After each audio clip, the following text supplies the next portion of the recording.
이번 시간에는 마음챙김의 정의와 목표, 도구에 대해서 알아보겠습니다. 마음이란 감각, 감정, 생각 등의 내면 경험을, 챙김이란 관심을 두는 것입니다. 알아차림을 의미하죠. 그래서 마음챙김이란 내면의 경험을 알아차리는 것입니다.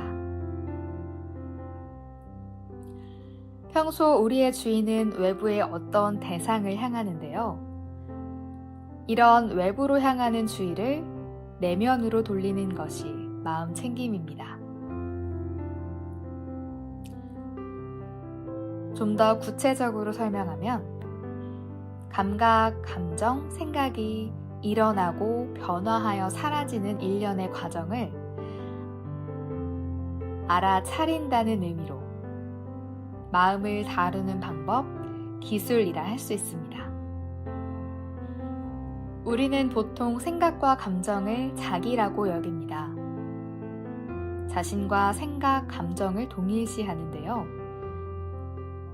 그래서 생각이나 감정대로 바라보고 행동합니다.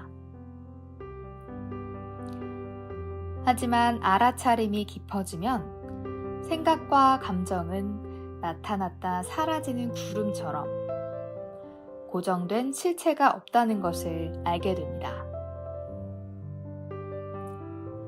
그건 그냥 지나가는 생각이나 감정이지 내 존재 전체가 아니라는 사실을 알게 됩니다. 나는 생각이나 감정을 알아차리는 훨씬 더 큰 마음이라는 것을 알게 되죠.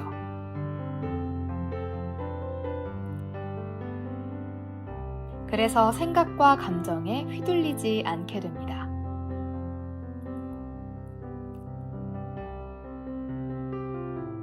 생각과 감정, 나아가 자신에 대한 관점의 전환. 이것이 마음챙김의 목표입니다. 마음챙김에서 생각과 감정을 알아차리기 위해 필요한 것이 있습니다. 의도적 주의와 비판단적 태도인데요. 먼저 주의에 대한 것입니다. 주의를 이해하려면 그 전에 의식에 대해서 알아야 합니다. 의식이란 모든 것을 알 수 있는 인식의 바탕입니다. 우리는 의식이 없으면 어떤 것도 알 수 없습니다.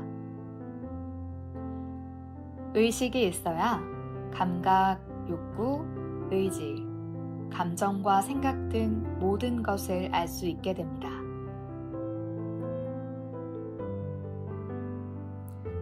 주의는 의식의 구체적 작용인데요. 실제하는 대상이라도 주의를 기울이지 않으면 알아차릴 수 없습니다.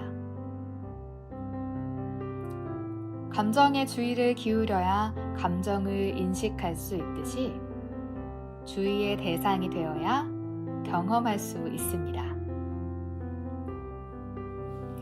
그래서 주의란 인식과 경험의 시작이라고 할 수 있습니다.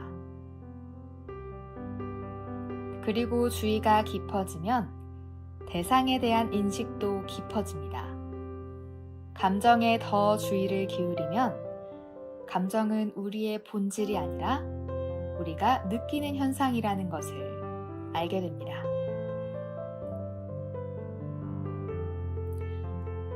주의에는 두 가지 특징이 있습니다.